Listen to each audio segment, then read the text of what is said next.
I voted for Peter Obi, but I did not jump any queue for Peter Obi. I did not smuggle anybody into the polling booth for Peter Obi.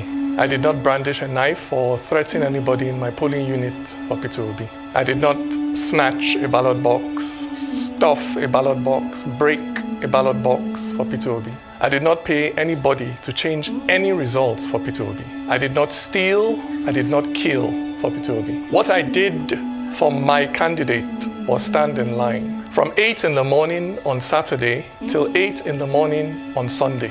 And when the sun got too hot and I thought of going back home, I remembered, shot to death on the train to Kaduna, and I stayed. And when the heavens opened and poured down rain, and I thought of running away to find safety, I remembered, stuck at home for months because of ASU strike, and I stayed.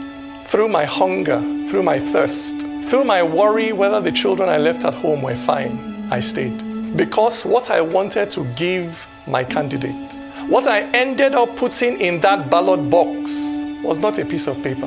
What I ended up putting in that ballot box was my hope for a country where young people would not be so disillusioned by the actions of their own parents, of their own leaders, that they will be willing to risk crossing the Sahara Desert on foot just to escape. That was what I put in that ballot box. That was what my presiding officer refused to upload for 3 days. The future of that young boy who stood with me, who stood with us as we counted those votes through the night.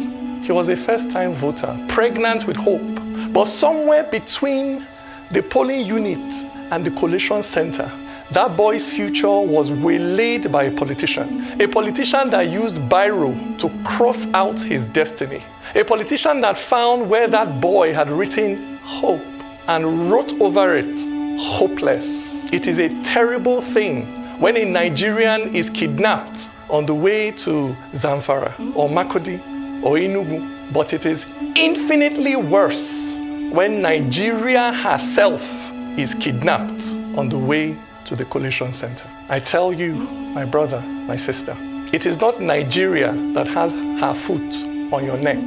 It is not the Fulani or the Igbo, the Christian or the Muslim that has their finger wrapped around your neck and are now squeezing the civic life out of you.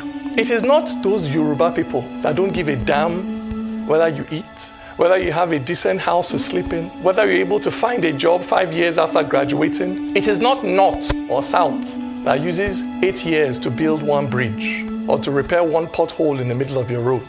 It is that politician who is willing to kill, who is willing to steal to stay in power.